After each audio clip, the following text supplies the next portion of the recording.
Welcome to our channel Pharmaphilic. இன்றைக்கி நம்ம Pharmaphilic சேனலில் என்ன பார்க்க போகிறோம்னா, ட்ரக் இன்ஸ்பெக்டர் ப்ரீவியஸ் இயர் கொஷின்ஸ்லாம் டிஸ்கஸ் பண்ணிட்டுருக்கோம். 2019 கேட்கப்பட்ட கொஷின்ஸில் 8th பார்ட் தான் இன்றைக்கி பார்க்க போகிறோம்.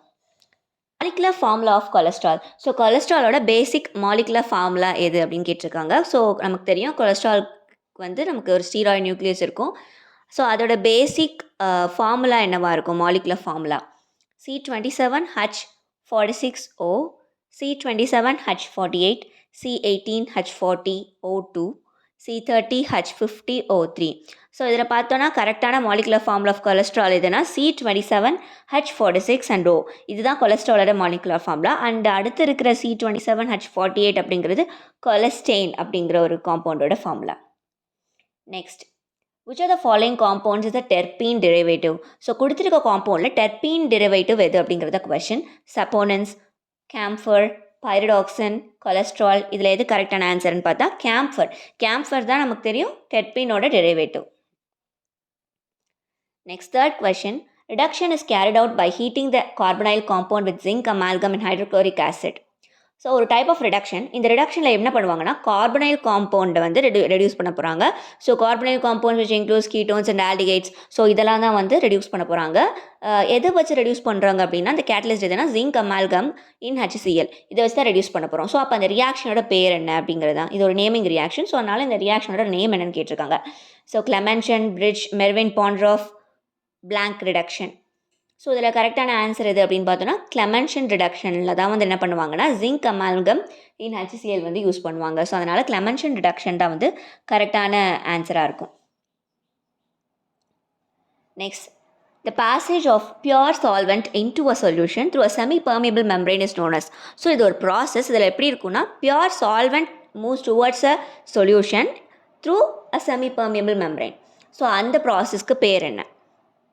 Viscosity, surface tension, refractive index, இது எதுவுமே கிடையாது. ஆப்வியஸாக எதுவுமே ப்ராசஸ் கிடையாது. ஆப்ஷன்லேயே ரொம்ப ஈஸியாக கொடுத்துருக்காங்க. ஸோ ஆஸ்மோசிஸ் தான் கரெக்டான ஆன்சர். ஸோ ஆஸ்மோசிஸ்னால் என்னது? Flow of solvent molecules through a semi permeable membrane from pure solvent to a solution. இதுக்கு பேர் தான் வந்து ஆஸ்மோசிஸ். அதாவது லோவர் கான்சன்ட்ரேஷன்லேருந்து ஹையர் கான்சன்ட்ரேஷனுக்கு மூவ் ஆகும். Acetic anhydride is used in the preparation of perchloric acid to render the mixture. Perchloric acid preparation இருக்குல்ல, இந்த சிந்தசிஸ் ஒரு ப்ரிப்பரேஷன் அப்போ அசிட்டிக் அன்ஹைட்ரேட் ரிஏஜென்ட் ஆட் பண்ணுறாங்க. எதுக்காக ஆட் பண்ணுறாங்க? ஆன்ஹைட்ரஸ் மாற்றுறதுக்கா, ஆல்கலைனாக மாற்றுறதுக்கா, அசிடிக்காக மாற்றுறதுக்கா, நியூட்ரலாக மாற்றுறதுக்கா? ஸோ இதில் கரெக்டான ஆன்சர் என்ன பார்த்தோன்னா ஒரு பெர்க்ளோரிக் ஆசிட் ப்ரிப்பரேஷனில் acetic anhydride is used to remove the water from the perchloric acid. So perchloric ஆசிட்லோட சேர்த்து வாட்டரும் ப்ரெசென்ட் ஆகிருக்கும் கடைசியாக ப்ரிப்பரேஷன் அப்போ. ஸோ அந்த எக்ஸஸ் வாட்டரை வந்து ரிமூவ் பண்ணி எடுக்கிறதுக்காக தான் அசிட்டிக் அன்ஹைட்ரேட் வந்து யூஸ் பண்ணுறாங்க. ஸோ இது என்ன பண்ணால் பெர்க்ளோரிக் ஆசிடோட கம்பைண்ட் ஆகிருக்க வாட்டரை அசிட்டிக் அன்ஹைட்ரேட் போட்டதுக்கப்புறம் அசிட்டிக் ஆசிட் எடுத்து வச்சுக்கிறோம். அது வந்து அந்த வாட்டரை வந்து அப்சர்வ் பண்ணிக்கிறோம். So perchloric acid is now free from water. So அதனால் நமக்கு nearly anhydrous preparation of perchloric acid நமக்கு கிடைக்கும். ஸோ அதுக்காக தான் வந்து அசிட்டிக் அன்ஹைட்ரேட் ஆட் பண்ணுறோம். ஸோ ஆன்ஹைட்ரஸாக மாற்றுறதுக்காக தான் ஆட் பண்ணுறோம். Next, sixth question. Which of the following methods used to determine the nitrogen? So nitrogen determine பண்ணக்கூடிய மெத்தட்ஸ் எது? Rast method, oxygen flask combustion method, Kjeldahl method, cryoscopic method. So இதில் கொடுத்துருக்கிறதுல determination of நைட்ரஜனுக்கு எந்த method use பண்ணுறாங்க அப்படின்னு பார்த்தோன்னா Kjeldahl method தான் use பண்ணுறாங்க. ஸோ இதில் வந்து நம்ம quantitative determination of nitrogen in organic or inorganic samples. So எந்த சாம்பிள்ஸ்லாம் நம்ம வந்து ஒரு குவான்டிடேட்டிவ் டிட்டர்மினேஷன் ஆஃப் நைட்ரஜன் பண்ணோம்னா நம்ம வந்து ஜெல்டால் மெத்தட் போகலாம். நெக்ஸ்ட் கொடுத்துருக்க இந்த ராஸ்ட் மெத்தட் அப்படிங்கிறது, அதுக்கப்புறம் க்ரையோஸ்கோபிக் மெத்தட் ரெண்டு கொடுத்துருக்காங்களா. ஸோ இந்த ரெண்டு மெத்தடுமே எதுக்காக யூஸ் பண்ணுறேன்னா identify the molecular mass of unknown compound. So ஒரு மாலிகுலர் மாஸ் கண்டுபிடிக்கணும் அப்படின்னா ராஸ் மெத்தட் ஒரு க்ரையோஸ்கோபிக் மெத்தட் யூஸ் பண்ணலாம். அதே மாதிரி டிட்டர்மினேஷன் ஆஃப் நைட்ரஜனுக்கு ஜெல்டால் மெத்தட் யூஸ் பண்ணலாம். அதே மாதிரி ஆக்சிஜன் ஃப்ளாஸ்க் கம்பஷன் மெத்தட் நீங்கள் ஒன்று கொடுத்துருக்காங்க. ஸோ அது எதுக்காக யூஸ் பண்ணுறேன்னா டு ஐடென்டிஃபை த ஹாலஜன்ஸ். ஹாலஜன்ஸ்னால் என்னது? Chlorine, fluorine, bromine. ஸோ இதில் வந்து ஹாலஜன்ஸ் கீழே வருது. ஸோ இந்த மாதிரி ஹாலஜன்ஸை வந்து நம்ம வந்து ஒரு ஆர்கானிக் ப்ராடக்ட்டை வந்து ஒரு காம்பவுண்டை கம்பஷன் பண்ணும்போது நமக்கு வந்து எவ்வளோ ஹாலஜன்ஸ் இருக்குது, என்ன ஹாலஜன்ஸ் கிடைக்குது அப்படிங்கிறத வந்து ஐடென்டிஃபை பண்ணக்கூடிய மெத்தட் தான் வந்து ஆக்சிஜன் ஃப்ளாஸ்க் கம்பஷன் மெத்தட் அப்படிங்கிறது. ஸோ இப்போ இந்த 4 மெத்தட் பற்றியும் தெரிஞ்சாச்சு. பட் கொஷனில் கேட்டிருக்கிறது நைட்ரஜன் டிட்டர்மினேஷன். ஸோ அதுக்கு answer Kjeldahl method. Next, 7th question. Unit of viscosity. So unit of viscosity எது அப்படின்னு கேட்டிருக்காங்க. ஸோ இதில் கியூரி, பாய்ஸ், நானோமீட்டர், ஓம்ஸ் இதெல்லாம் தான் ஆப்ஷனில் இருக்குது. ஸோ நமக்கு தெரியும் எஸ்ஐ யூனிட் ஆஃப் விஸ்காசிட்டி அப்படிங்கிறது பாய்ஸ். அதை தவிர்த்து விஸ்காசிட்டிக்கு அதர் யூனிட்ஸும் இருக்குது.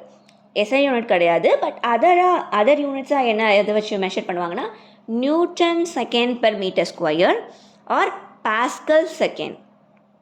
ஸோ இந்த ரெண்டுமே எஸ்ஐ யூனிட் தவிர்த்து விஸ்காசிட்டிக்கு இருக்கிற யூனிட்ஸ். So SI unit of viscosity is poise. அதான் நமக்கு வந்து ஆப்ஷனில் கொடுத்துருக்காங்க.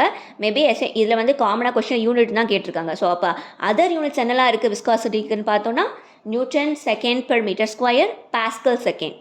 ஸோ இந்த மூணுமே ஞாபகம் வச்சுக்கோங்க.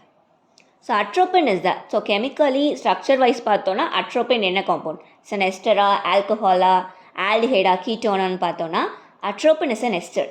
ஏன்னு பார்த்தோன்னா இது ஒரு எஸ்டரிஃபிகேஷன் ரியாக்ஷன் மூலமாக தான் கிடைக்குது. இப்போ எஸ்டரிஃபிகேஷன் ரியாக்ஷன் ஆனது ஒரு ஆல்கஹால் அண்ட் ஆசிட் கம்பைன் ஆகி நமக்கு கிடைக்கக்கூடிய காம்பவுண்ட் பேர் தான் எஸ்டர் நம்ம சொல்லுவோம்.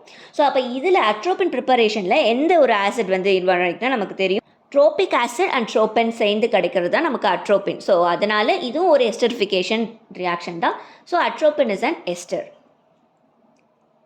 Estrone may be reduced by catalytic hydrogenation or by aluminum isopropoxide.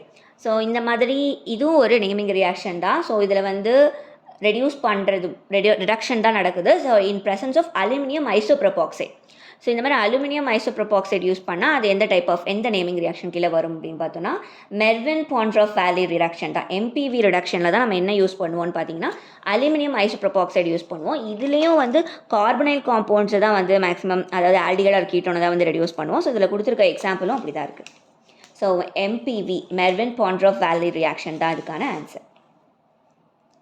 Next 10th question, lactoflavin is otherwise called as. So lactoflavin அப்படிங்கிறது எந்த விட்டமினோட other name? Vitamin B2, vitamin B6, vitamin B12 and D. So இதில் கரெக்டான answer எதுன்னு பார்த்தீங்கன்னா vitamin B2 தான். ஏன்னு பார்த்தோன்னா விட்டமின் B2க்கு இன்னொரு பேர் என்னது? ரிபோஃப்ளாவின். அது நமக்கு எல்லாருக்கும் காமனாக தெரிஞ்சது வந்து ரிபோஃப்ளாவின் அப்படிங்கிறது. லாக்டோஃப்ளாவின் அப்படின்றத ஏன்னு சொல்கிறாங்கன்னா மில்க்லேருந்தும் இந்த விட்டமின் அதிகமாக வந்து சிந்தசிஸ் பண்ணப்படுது, மில்கில் அதிகமாக ப்ரெசென்ட் ஆகிருக்கு. ஸோ அதனால் இன்னொரு நேமும் வச்சுருக்காங்க லாக்டோஃப்ளாவின் அப்படிங்கிறது. ஸோ B2க்கு ரிபோஃப்ளாவின்னு சொல்லலாம், லாக்டோஃப்ளாவின்னு சொல்லலாம். The primary function of the Pharmacy Council of India. So Pharmacy Council of India oda primary function edu? Select pharmacists for central government, frame education regulations, issue drug license, selection of drug inspector for central government. So the correct answer edu appdin pathona frame education regulation. பேசிக்காக PCI எதுக்கு இருக்குது? Education சம்மந்தப்பட்ட ஸ்டாண்டர்ட்ஸை வந்து education standards இது பண்ணுறது, examination conduct பண்ணுறது, course of study determine பண்ணுறது, syllabus produce பண்ணுறது, அப்புறம் அகடமிக் ட்ரைனிங் கொடுக்குறது ஃபார்மசிஸ்ட்டுக்கு, இந்த மாதிரி இருக்கிற எல்லாத்தையும் தான் இது கண்ட்ரோல் பண்ணும். ஸோ பேசிக்காக ஃப்ரேம் எஜுகேஷன் ரெகுலேஷன்ஸ் தான் இதோட main objective of PCIA. So அதுதான் கரெக்டான answer. So next question, which of the following statement is correct with respect to programs including B.Pharm conducted by educational institution? So or educational institution B.Pharm or other paramedical course or இந்த pharmacy courses include பண்ணணும் அப்படின்னா அது என்ன அப்ரூவலாக வாங்கியிருக்கணும்? It is required to be approved by PCI. It required to be approved by PCI and AICTE. The university conducting the program need not take approval of PCI. The university conducting the program need not take approval of either PCI or AICTE. So இதில் கொடுத்துக்கல கரெக்டான answer என்ன? ஒரு educational institution B.Pharm மாதிரி courses வந்து conduct பண்ணணும் அப்படின்னா they must be approved by PCI and AICTE. Both அப்ரூவல்ஸும் தேவைப்படும். ஸோ அதனால் B தான் கரெக்டான answer. In which year drug rule were framed under the Drugs Act 1940? So drugs ஆக்டில் ட்ரக் ரூல் எந்த இயரில் ஃபேம் பண்ணாங்க அப்படின்னு கேட்டிருக்காங்க.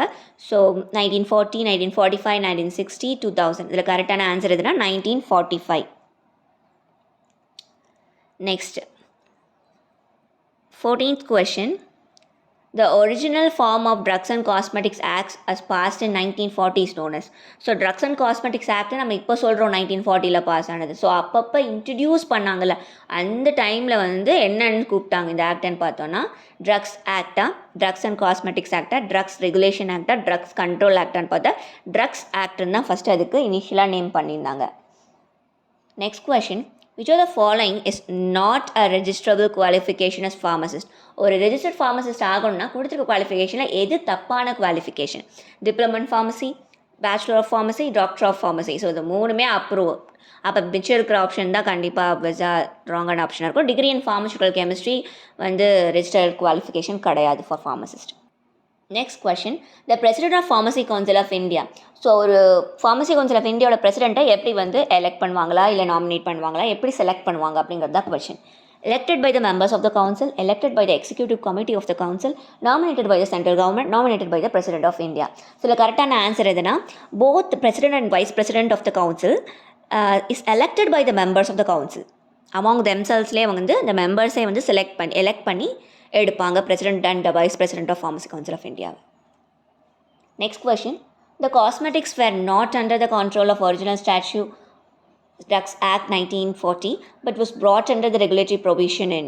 ஸோ ஒரிஜினலாக வந்து ட்ரக்ஸ் ஆக்டில் காஸ்மெட்டிக்ஸ் இன்க்ளூட் பண்ணலை. அப்போ எப்போ வந்து இன்ட்ரடியூஸ் பண்ணாங்க அப்படின்னு கேட்டிருக்காங்க காஸ்மெட்டிக்ஸோட ரெகுலேஷனை. 1964, 1970, 1980, 2000. இதில் கரெக்டான ஆன்சர் எதுனா 1964 தான் கரெக்டான answer. Which of the following is not governed under the Drugs and Cosmetics Act? So drugs and cosmetics act கீழே எது வராது? Export, import, manufacture, sale. So import licence, manufacturing, sale இது எல்லாத்துக்குமே இருக்கும். எக்ஸ்போர்ட் வந்து ட்ரக்ஸ் அண்ட் காஸ்மெட்டிக்ஸ் ஆக்ட்ஸ் கீழே வராது. The pharmacy act was passed in the year. So pharmacy act எந்த வருஷம் பாஸ் பண்ணப்பட்டது? 1940, 1945, 1948, 1930. கரெக்டான ஆன்சர் எது? 1948. So last question, the penalties prescribed for falsely claiming to be a registered pharmacist on first conviction is. So ஒருத்தவங்க வந்து registered ஃபார்மசிஸ்டாக தன்னை ஃபால்ஸாக கிளைம் பண்ணிட்டாங்க for the first time. So first கன்விக்ஷனுக்கு என்ன பெனால்ட்டி கொடுப்பாங்கன்னு கேட்டிருக்காங்க. a fine up to 1500, fine up to 500, a fine up to 1000, imprisonment up to 6 months.